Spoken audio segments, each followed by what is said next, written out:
சிறகடிக்க ஆசை சீரியலோட upcoming promo. இதுல தவள தான் வாயால கெடும் அப்படிங்கிற மாதிரி ரோகிணி தான் வாய விட்டே மாட்டிக்கிறாங்க. இப்ப நம்ம முத்துவும் மீனாவும் ரொம்ப சந்தோஷமா வீட்டுக்கு திரும்பிடுறாங்க. கேஸ்ல இருந்து தப்பிச்சிடுறாப்ல. அந்த கரெக்ட்டா அந்த கான்ஸ்டபிள் வந்து உண்மைய சொன்னதுனால அதுக்கப்புறம் வந்து பாத்தீங்கன்னா நம்ம முத்து மேல எந்த தப்பும் இல்ல.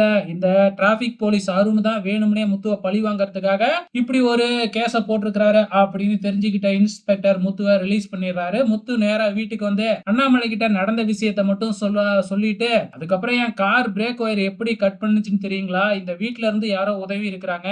சோ கார் சாவி இல்லாம என் கார் பிரேக் ஒயரை கட் பண்ண முடியாது.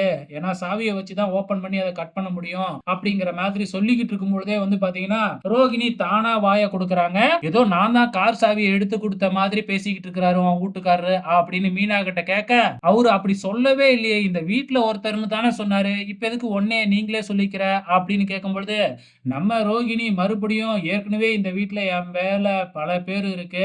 அத்தை வேறையா என்கிட்ட ஒழுங்கா பேச மாட்டேங்கிறாங்க.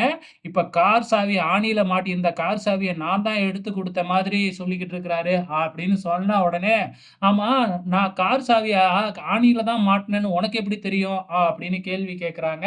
ரோகிணியால எதுவுமே சொல்ல முடியல. பொறுத்திருந்து பார்க்கலாம். கண்டிப்பா எப்படியும் தப்பிச்சுருவாங்க. ஆனா நம்ம முத்து சந்தேகத்த பெருசாக்க போறாரு. வெயிட் பண்ணி பார்க்கலாம்.